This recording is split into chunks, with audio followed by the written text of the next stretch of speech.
Seoul at night was a city of neon and shadows, a place where wealth gleamed and violence lurked in the alleyways. And in the heart of this chaotic beauty sat Kang Jae-Min, the man no one dared to love, or even approach without trembling. He wasn't always feared. Once, he had been just another ambitious man, but ambition alone didn't make empires. It was ruthlessness, precision, and a mind that calculated outcomes before anyone else could even blink. At 35, he controlled half of Seoul's underground economy. Politicians answered his calls, not because they respected him, but because they feared what refusal might bring. Rivals vanished. Deals were sealed in blood, not contracts. Yet, despite all the power, Jae-Min lived in isolation. His penthouse, perched atop a skyscraper overlooking the Han River, was a fortress of glass and steel. No laughter echoed through the halls. No soft light warmed the rooms. His only companions were shadows and the cold hum of machines, the phones, the monitors, the servers that tracked every movement of his empire. Power had become his cage. Emotions were luxuries he could not afford. Desire was weakness. Love? That had never been an option. Women feared him, men respected him, and friends. Well, real friends were liabilities he couldn't risk. And then she arrived. It was Monday. Grey clouds hung over Seoul like a shroud, and the office smelled faintly of polished wood and strong coffee. He didn't notice her at first.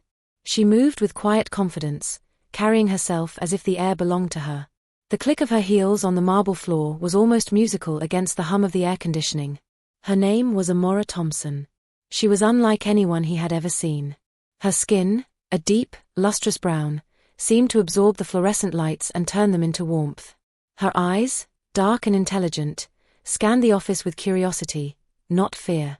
And the curve of her lips hinted at a smile she refused to show, not out of shyness, but because she was deliberate. When she finally lifted her gaze and said, "Good morning, Mr. Kang," her voice was calm, authoritative, yet smooth, like a promise wrapped in silk. Something in Jae-Min's chest tightened. He wasn't used to feeling anything when a woman spoke to him. No one had ever dared to speak to him as an equal. No one had ever dared to meet his gaze without flinching. And yet here she was, unshaken, unintimidated. He cleared his throat, a sound he hadn't used in years in front of anyone but his closest lieutenants. "Good morning," he replied, trying to mask the unexpected flutter in his chest with indifference. She set down her briefcase and straightened her back. "I've reviewed your schedule. There are a few conflicts with your meetings today. I've resolved them, but I need your approval." Her competence was precise, flawless. Every word she spoke, every movement she made, seemed deliberate, yet effortless. Jae-Min's mind, usually a steel trap of focus on power and control, found itself hesitating, stumbling, questioning. And then, something even stranger happened. He smiled. Not fully, not openly, but just enough. Just enough to feel human. The moment passed. He reminded himself who he was. A man feared by thousands. Untouchable. Untamed. Untouchable. And yet, Amara Thompson had entered his fortress and touched something he hadn't realized was still alive, his curiosity. His very human, fragile curiosity. For the first time in his life, Kang Jae-Min felt an unfamiliar awareness in his chest, a stirring that had nothing to do with power or fear. Something dangerously human. Something dangerously magnetic. The day had only just begun. And already, he knew, this woman would not leave his thoughts. Not today. Not tomorrow. Perhaps not ever. And that terrified him more than any rival ever could. By the second week, the entire building felt different. Not louder. Not softer. Just altered. Men who once moved with aggressive confidence now straightened their ties when she walked past. Conversations paused, not because she demanded attention, but because she commanded it effortlessly. Amara Thompson did not shrink herself to fit into rooms built for powerful men. She expanded. Her mornings began before sunrise. She arrived at headquarters precisely at 7:10 a.m., never earlier, never later. Her wardrobe was meticulous, tailored blazers, silk blouses, pencil skirts that moved like poetry when she walked. No flashy colors. No unnecessary accessories. Elegance without apology. But it wasn't her beauty alone that unsettled Kang Jae-Min. It was her composure. Most new employees avoided eye contact. They memorized his moods. They tiptoed around his silence. Amara observed him. That was new. From behind her desk outside his office, she learned his rhythms within days. The way his jaw tightened before difficult calls. The way he tapped his ring finger twice against the desk when he was irritated. The way he stood by the window when something weighed on him. She never commented. But she noticed. And Jae-Min felt it. One evening, long after most of the staff had gone home, she knocked once before entering. "You have a 9 p.m. call with Busan," she said calmly. "I recommend postponing." His brow lifted slightly. No one recommended anything to him. "Why?" His voice was low, unreadable. She stepped closer, placing a folder on his desk. "Their numbers don't align. They're stalling for leverage. If you call now, you give them control." Silence filled the room. He studied her carefully. Was she overstepping? Testing boundaries? But she didn't waver. Didn't back down. She simply waited. He opened the folder. She was right. A slow, almost imperceptible smile tugged at his lips. "You're bold," he said. "I'm efficient," she corrected gently. And there it was again, that subtle challenge wrapped in grace. He cancelled the call. For the first time in years, someone had influenced his decision without fear, and without manipulation. But what Jae-Min didn't know yet was that Amara had faced far greater battles than intimidating boardrooms. She had learned early how to exist between worlds. Too foreign for some. Too different for others. In Seoul, she had endured curious stares and whispered assumptions. Some underestimated her intelligence. Others exoticized her presence. But she had built armor, not of bitterness, but of excellence. She would not be defined by how others perceived her. She would define herself. And working for Kang Jae-Min, it wasn't accidental. She knew exactly who he was before she accepted the job. She had researched him. Studied him. Not out of fear, but fascination. Because beneath the headlines and rumors, she saw patterns. A man who protected his inner circle fiercely. A man who funded anonymous charities. A man who built schools quietly in districts no one else invested in. A contradiction. And Amara had always been drawn to contradictions. Days turned into weeks. Their exchanges became sharper. Smarter. "Cancel it." "No." He blinked. "No?" "You need that meeting," she said, unfazed. "Avoiding it will cost you more." He leaned back in his chair, studying her like a puzzle he couldn't solve. "Are you not afraid of me?" he asked suddenly. The question lingered between them. Her answer was steady. "I respect power. I don't fear men." The air changed. Something unspoken passed between them, something electric. He wasn't used to being seen as simply a man. But when she looked at him, that's what he felt like. Not a legend. Not a threat. Not a monster. Just human. And that frightened him more than bullets ever could. It happened quietly. Rain traced soft lines down the glass windows of his office. Seoul glittered below, blurred by the storm. She was finishing notes when the lights flickered briefly. Thunder rolled. For a split second, the room felt smaller. Intimate. He stood near the window, hands in his pockets. "You don't belong here," he said without turning. She didn't misunderstand him. "In this building?" she asked. "In my world." She walked closer, not too close, just enough to stand beside him. "Maybe your world needs expanding." He finally turned. Their eyes locked. And in that silence, something irreversible happened. It wasn't lust. It wasn't infatuation. It was recognition.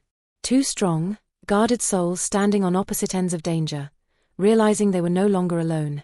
For the first time in years, Kang Jae-Min's office didn't feel like a fortress. It felt alive. And neither of them understood yet how dangerous that would become. Kang Jae-Min had survived assassination attempts. He had negotiated billion-dollar deals without blinking. He had watched men beg for mercy and felt nothing. But this was different. Because the threat wasn't external. It was inside him. It began subtly. He found himself listening for the sound of her heels in the hallway.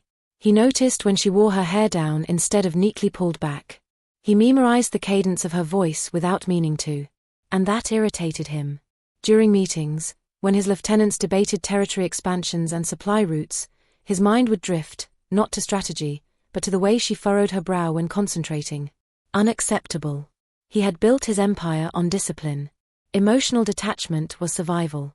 Yet somehow, Amara had slipped past defenses he didn't even realize were lowering. One afternoon, a senior executive from a partner organization arrived unannounced. Arrogant. Entitled. Dismissive. He barely acknowledged Amara as she offered him coffee.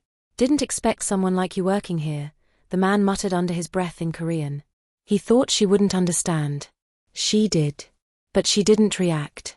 She simply placed the cup down and said smoothly, in flawless Korean, "Your financial portfolio suggests instability in your Eastern investments. I would focus on that before questioning my qualifications." The room froze. The executive's face paled. Jae-Min watched in silence. Something primal stirred in his chest. Pride. Not because she defended herself, but because she didn't need him to defend her.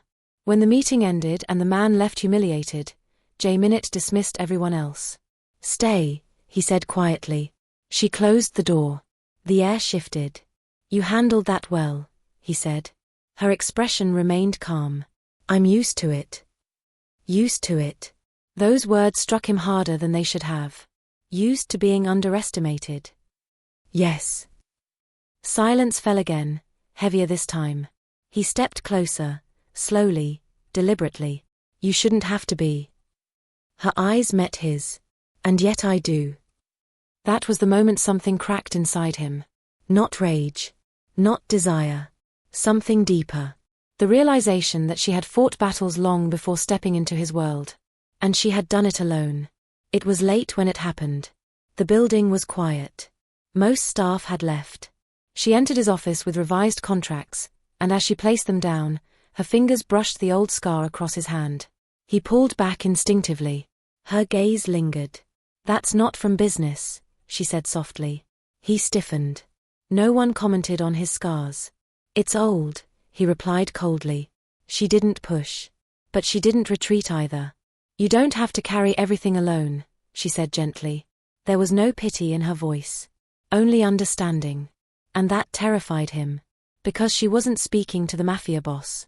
She was speaking to the man who had once been a son. A brother. A human being. For a brief, dangerous second, he imagined telling her. About the night his father was killed. About the promise he made. About the blood that built his empire. But vulnerability was a language he had never learned to speak. So instead, he did what he always did. He hardened. "You're here to manage my schedule," he said evenly. "Not analyze me." The words were sharp. But they weren't cruel. She absorbed them calmly. "I know my job description," she replied. And then she turned to leave. When the door closed behind her, something unfamiliar tightened in his chest. Regret. He had pushed away countless people without hesitation. But the thought of her withdrawing, emotionally, professionally, unsettled him. He walked to the window, staring at the Han River below. What was this? Attraction? Yes. Admiration? Certainly. But it was more than that. She made him question himself. She made him hesitate before issuing violent orders. She made him think about consequences beyond power. She was changing the atmosphere of his decisions. And that was dangerous. The next morning, he surprised himself. He arrived earlier than usual. She was already there.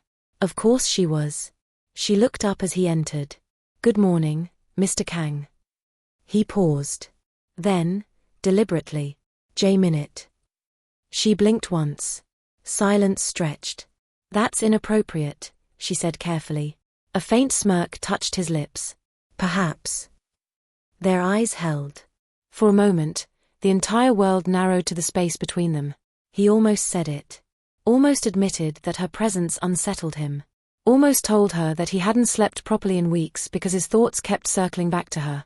But instead, he did what powerful men do when they're afraid. He redirected. "We have a full schedule today." Professional. Controlled. She nodded. "Yes, we do." But something had changed. The distance between them was no longer strictly professional. It was charged. Alive. Unavoidable. The truth he refused to name. That night, alone in his penthouse, Jae-Min poured himself a drink he didn't touch. He replayed every conversation, every look, every quiet moment. And for the first time in years, he acknowledged a truth he could not eliminate. Amara Thompson was not a distraction. She was a fracture. A crack in the armor he had spent decades building. And if that crack widened, it wouldn't just expose his heart. It could bring down his entire empire. Yet despite the risk, he found himself hoping it would. Power is never threatened loudly. It shifts in whispers. And the whispers had begun. At first, they were subtle. A pause when Amara entered the room. A look exchanged between senior lieutenants. A meeting rescheduled without informing her.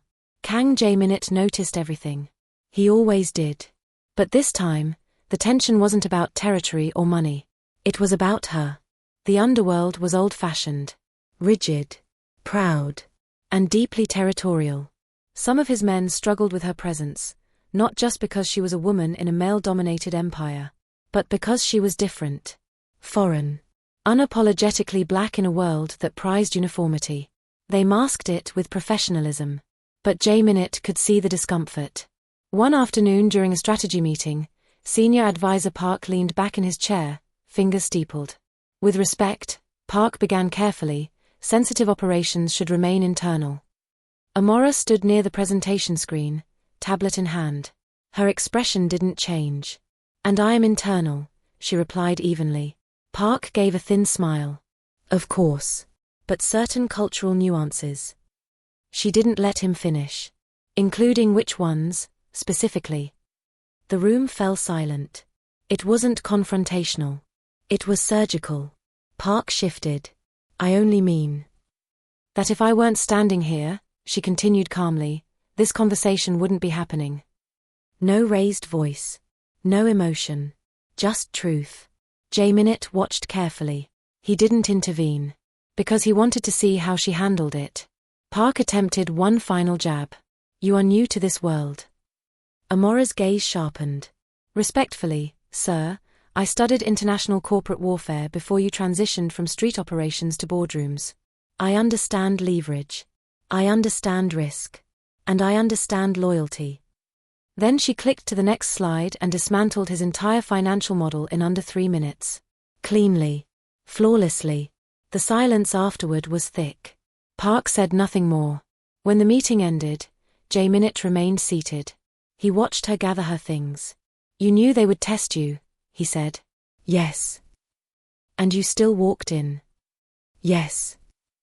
He studied her profile, the steady breath, the composed shoulders. "You don't need to fight every battle alone." Her hands paused slightly. "I'm not fighting," she said quietly. "I'm proving." "To whom?" She finally looked at him. "To everyone who decided who I was before I spoke." That answer did something to him. Something deep and unsettling. Because he understood that feeling. Being underestimated. Being judged. Being shaped by other people's assumptions. But unlike him, she hadn't responded with brutality. She had responded with excellence.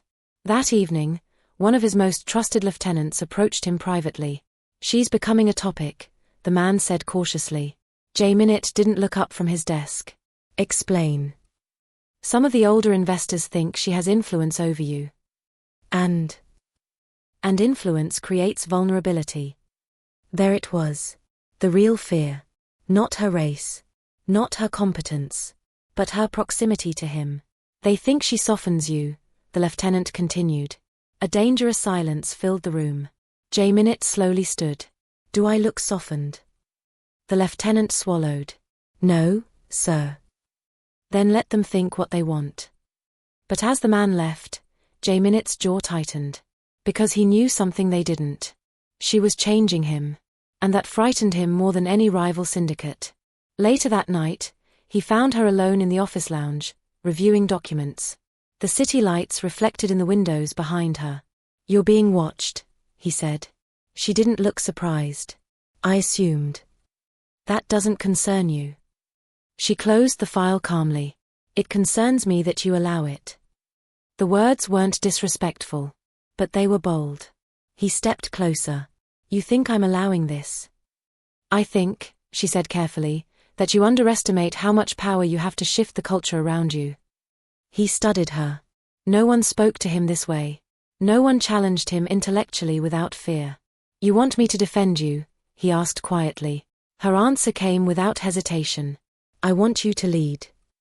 That hit deeper than he expected. Because leadership meant responsibility.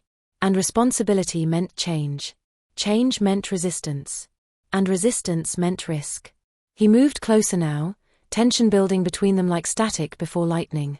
You know what I am, he said. You know the world I control. Yes. It is not safe. She stood slowly, facing him fully now. Neither is the world I came from. Their eyes locked. I don't need protection, she continued. I need partnership. His breath slowed. Partnership. Not possession. Not dependency. Equality. And in that moment, Kang Jae-Min understood something terrifying. She wasn't drawn to his power. She wasn't impressed by his fearsome reputation. She was standing beside him because she chose to, not because she had to. And that made her presence infinitely more powerful. As she walked past him to leave, he caught her wrist gently, not forceful, not possessive. Just enough to stop her. If this escalates, he said softly, I won't be merciful.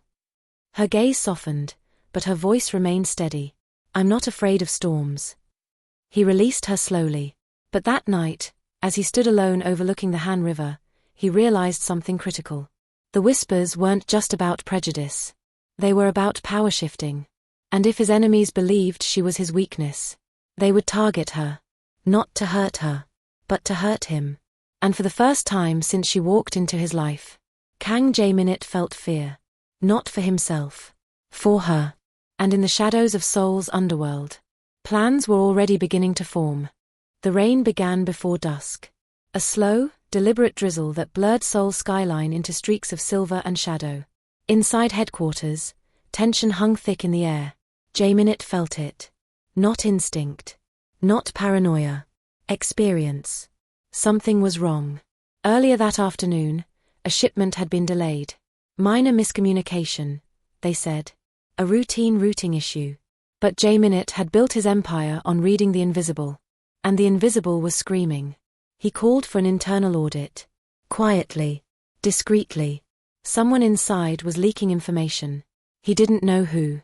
But he knew one thing with certainty. If his enemies believed Amara was his weakness, they would test that theory. It was nearly 9:40 p.m. Most of the staff had gone home. Amara remained, as always, finishing final confirmations for the next morning's negotiations. She stood near the main corridor, reviewing a file under the soft white lights. White marble floors. Glass walls. Clean. Elegant. Fragile. Jae-Min stepped out of his office, removing his cufflinks. You're still here, he said quietly. She looked up, offering a small smile. You're worse than I am. A rare softness passed between them. For once, no tension. No politics. Just two exhausted people sharing the same silence. Go home, he said. In 5 minutes. He hesitated. Then nodded. If he had insisted. If he had trusted the unease in his chest. Maybe things would have unfolded differently. The explosion of glass came before the sound of the gunshot. A sharp crack. Then chaos. The front lobby windows shattered inward as masked men stormed the building. Automatic gunfire tore through marble and steel. Screams echoed from the lower floors. Jae-Min's instincts snapped into place instantly. Down, he shouted. Amara froze for half a second. Just enough. A bullet ricocheted off a pillar. Another struck the wall behind her. And then, she gasped. Her body jerked. And she collapsed. For a moment, the world went quiet. Too quiet. Jae-Min moved before his mind caught up. He crossed the distance in seconds, dropping to his knees beside her. Amara. Her white blouse bloomed red beneath his hands. No. No. This wasn't happening. Gunfire continued around them as his security team retaliated, but he couldn't hear it properly. All he could see was the blood. All he could feel was her weight in his arms. Stay with me, he demanded, his voice breaking for the first time in years. Her breathing was shallow. Her fingers trembled as they gripped his sleeve weakly. I'm okay, she tried to whisper. She wasn't. He pressed his hand over the wound, applying pressure, ignoring the way his own hands were shaking. Kang Jae-Min did not shake. He did not panic. He did not lose control. But he was now. The emergency lights were mercilessly bright. Doctors rushed her into surgery. And Jae-Min was left alone in a corridor that felt colder than any battlefield. His suit was stained with her blood. His hands were still red. One of his lieutenants approached cautiously. It was targeted, the man said quietly. They knew she was here. Jae-Min didn't respond. Because rage was building. Slow. Controlled. Deadly. Not explosive. Not loud. Cold. Calculated. Someone had crossed a line that could not be uncrossed. Hours passed. He didn't sit. Didn't move. Didn't blink. He replayed every whisper. Every warning. Every look from his inner circle. This wasn't random. This was strategic. They didn't aim for him. They aimed for her. Because they believed she was the fracture in his armor. And now, they had made her the battlefield. The surgeon finally stepped out. She lost a significant amount of blood, he said carefully. But the bullet missed vital organs. She's stable. Stable. The word hit him like air after drowning. Jae-Min closed his eyes briefly. For the first time since he was a boy, he felt something dangerously close to prayer. When he entered her hospital room, machines beeped steadily beside her bed. Her skin looked pale against the white sheets. Too pale. He sat beside her slowly. Not as a mafia boss. Not as a king of the underworld. Just a man who almost lost the only person who made him feel human. He brushed a strand of hair from her forehead. His voice was barely above a whisper. This is my fault. Her eyelids fluttered weakly. No, she breathed. But he shook his head. Yes. His jaw tightened. They wanted to send a message. Her fingers moved slightly, searching. He took her hand instantly. You are not a weakness, he said firmly. You are the only reason I want to be better. Her gaze softened faintly.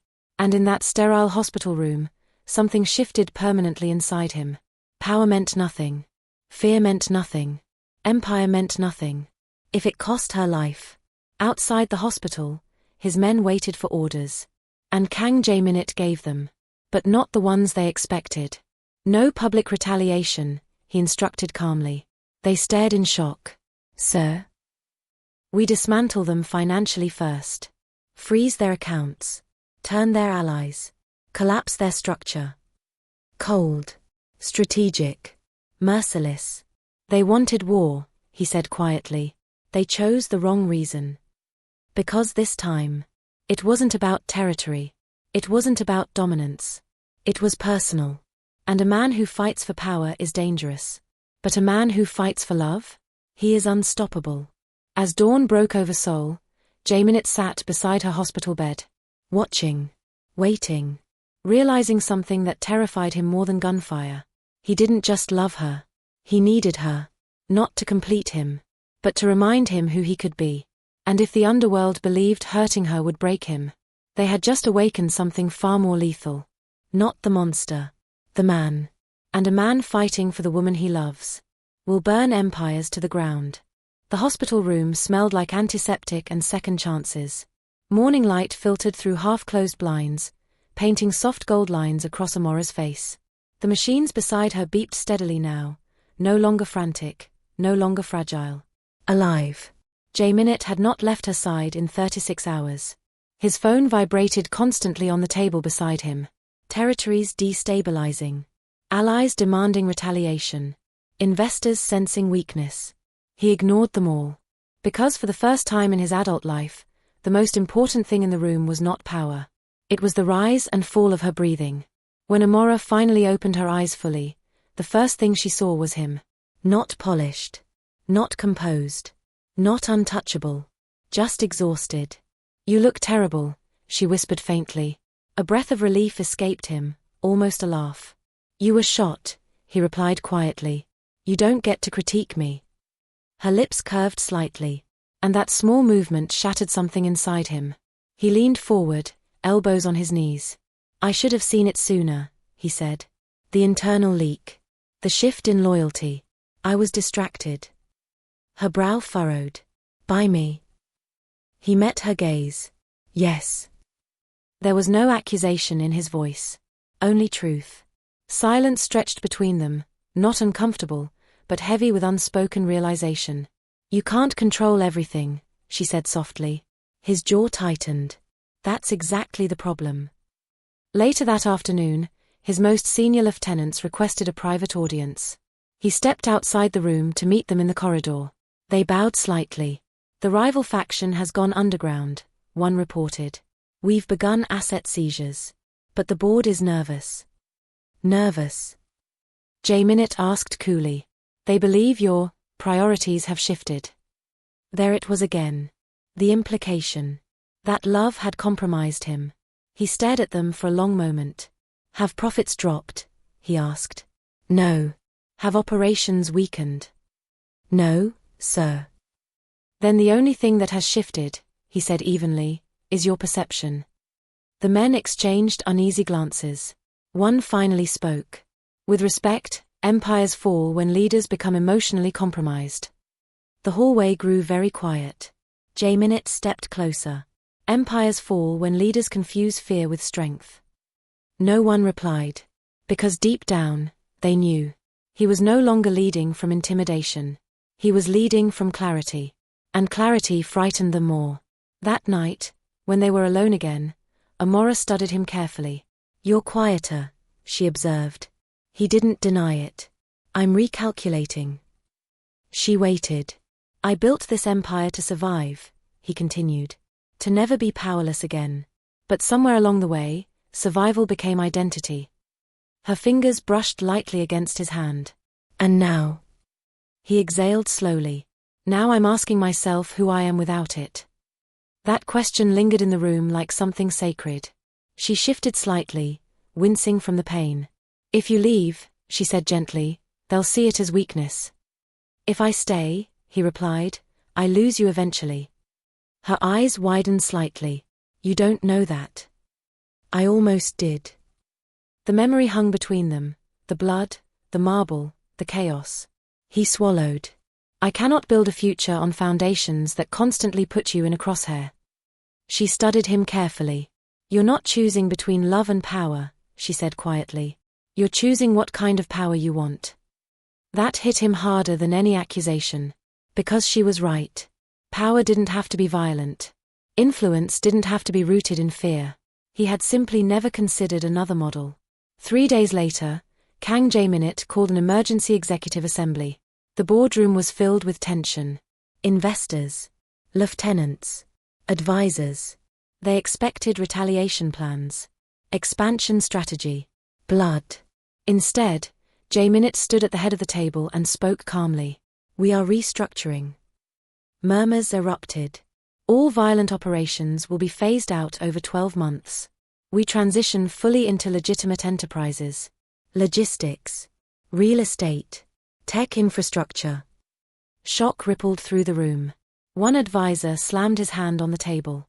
You're dismantling the backbone of this empire.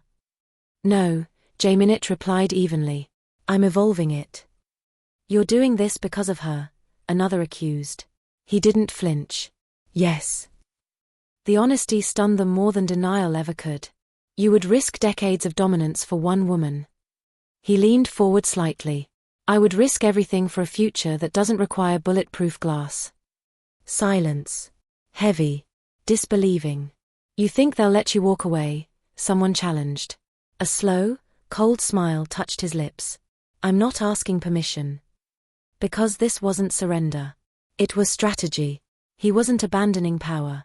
He was redefining it. That evening, he returned to the hospital. Amara was sitting up now, stronger. He closed the door quietly behind him. It's done, he said. She studied his expression. You chose. Yes. For me. For us. Her eyes shimmered, not with weakness, but with understanding. He stepped closer. I don't know what this makes me, he admitted. I've been feared for so long, I don't know how to be anything else. She reached for his hand. Then we'll learn. The simplicity of that promise undid him. For the first time in his life, Kang Jae-Min allowed himself to say what he had been holding back. I love you. No dramatic speech. No grand gesture. Just truth. Her breath caught. I know, she whispered. I love you too. And in that hospital room, stripped of power, stripped of image, stripped of reputation, he felt stronger than he ever had. Outside, the underworld trembled. Some saw opportunity. Some plotted rebellion. Some prepared for war. But Jae-Min was no longer reacting from instinct. He was anticipating. Strategizing. Protecting what mattered. Not an empire. Not a throne. But a future. Because choosing love did not make him weaker. It made him deliberate. And a deliberate man is far more dangerous than a reckless king. 6 months later. Seoul no longer whispered his name in fear. It spoke it with curiosity. Kang Jae-Min had done the impossible. He didn't vanish. He didn't fall. He transformed. The restructuring had not been smooth. There were challenges. Quiet rebellions. Financial pressure. Rivals circling like wolves, waiting for weakness. But Jae-Min had anticipated every move. He didn't dismantle his empire. He converted it. Illegal routes became legitimate logistics chains. Shadow investments became clean corporate acquisitions. The same intelligence that once built a criminal network now built infrastructure across Asia. And those who tried to exploit the transition? They discovered something important. He was no longer violent. But he was still brilliant. And brilliance is harder to defeat than brutality. One evening, standing in his penthouse overlooking the Han River, Jae-Min studied his reflection. No bloodstains. No weapons. No paranoia in his eyes. Just calm. For years, he had believed peace would feel like weakness. Instead, it felt like control. Real control. The kind that didn't depend on fear. Behind him, soft footsteps approached. He didn't need to turn to know it was her. He felt her presence now the way he once felt danger. Instinctively. Amara wrapped her arms gently around his waist from behind. You're thinking too loudly, she murmured. A faint smile touched his lips. I'm adjusting. To what? To waking up without expecting war. She rested her cheek against his back. That's growth. Their relationship had not remained secret. It couldn't. Media outlets speculated. Investors gossiped. Former rivals mocked. The Mafia boss softened by love. The foreign woman who changed him. The empire reformed for romance. Amara read none of it. Jae-Min silenced the rest. Because what the world saw as weakness was discipline. He had not abandoned power for love. He had refined power because of love. And that distinction mattered. It was Amara's idea. Let's go back, she said one afternoon. Back where? To the office. The first day. So they did. Not as boss and secretary, but as equals. The building felt different now. Lighter. The marble floors still gleamed, but the tension that once lived in the walls was gone. They stood near the entrance where she had first walked in months ago.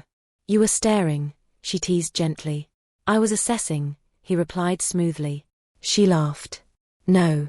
You were captivated. He didn't deny it this time. Yes, he said simply. I was. Silence settled between them, but it was warm. Not guarded. Not electric with uncertainty. Just steady. That evening, as sunset painted the Han River in gold and amber, Jae-Min led her to the rooftop terrace. No photographers. No bodyguards. Just wind and skyline. I built my life on certainty, he began quietly. Contracts. Guarantees. Calculated risks. She watched him carefully. But the only decision that ever felt completely irrational was loving you. Her breath caught slightly. And it was the best decision I've ever made. He reached into his coat, not dramatically, not theatrically, just honestly. I don't want you beside me because you survived my world, he continued. I want you beside me because you transformed it. He knelt. The most feared man in Seoul, kneeling. Amara Thompson, he said softly, will you build a life with me that doesn't require armor? Tears filled her eyes, not fragile, but full. Yes, she whispered. Always yes. He slid the ring onto her finger. And in that moment, the city that once feared him bore witness to something far more powerful than dominance: devotion. Later that night, as they stood together overlooking the river, Amara leaned into him. "Do you ever regret it?" she asked quietly. "Leaving that world?" He thought about it. The power, the control, the fear in people's eyes. Then he looked at her. "No," he said. "Because fear commands obedience. But love commands transformation." And Kang Jae-Min had discovered something few powerful men ever understand. The strongest thing he ever built was not an empire. It was a choice. A choice to be better. A choice to protect without destroying. A choice to love without fear. Sometimes love does not arrive gently. Sometimes it walks into a guarded office, meets the eyes of a man built from steel, and reminds him he was once human.